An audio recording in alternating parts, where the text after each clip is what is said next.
નમસ્કાર મિત્રો, વિડીયોમાં તમારું સ્વાગત છે। તો મિત્રો, અત્યારે ખૂબ જ મોટી અને દુઃખદ ખબર સામે આવી રહી છે। ત્યારે મિત્રો તમને જણાવી દઈએ કે સુરતમાં પહેલીવાર પનીરના નમૂના પરીક્ષણ દરમિયાન નિષ્ફળ ગયા બાદ ડેરી ઓપરેટર સામે કાર્યવાહી કરવામાં આવી છે। તો મિત્રો, ફૂડ એન્ડ ડ્રગ્સ વિભાગ દ્વારા કરવામાં આવેલી તપાસમાં બહાર આવ્યું છે કે શહેરના ખડોદરા વિસ્તારમાં આવેલી સુરભી ડેરીમાંથી લેવામાં આવેલા પનીરના નમૂના હલકી ગુણવત્તાવાળા અને નકલી હતા, જેને કારણે ડેરી ઉદ્યોગમાં વ્યાપક વિક્ષેપ પડ્યો હતો। જી હા મિત્રો, ત્યારે તમને વધુમાં એ પણ જણાવી દઈએ કે જોકે મિત્રો, મળતી માહિતી પ્રમાણે special drugs and drugs inspector general એટલે એસડીજી પોલીસે ફૂડ એન્ડ ડ્રગ્સ વિભાગના સહયોગથી સુરભી ડેરીના એટલે કે વેરહાઉસ પર દરોડા પાડ્યા હતા અને મિત્રો આશરે 700 કિલો શંકાસ્પદ પનીર જપ્ત કર્યો હતો।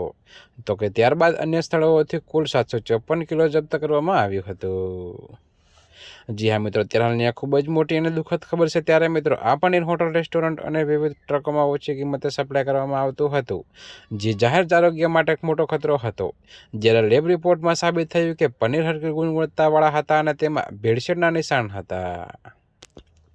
જી હા મિત્રો, ત્યારે એસઓજીએ ખડોદરા પોલીસ સ્ટેશનમાં ડેરી ઓપરેટર સામે કેસ દાખલ કર્યો હતો। તો લોકોના આરોગ્યને જોખમમાં મૂકવા, ભેળસેળયુક્ત અને નકલી માલ વેચવા અને છેતરપિંડી કરવા બદલ તેમની સામે કાર્યવાહી કરવામાં આવી છે।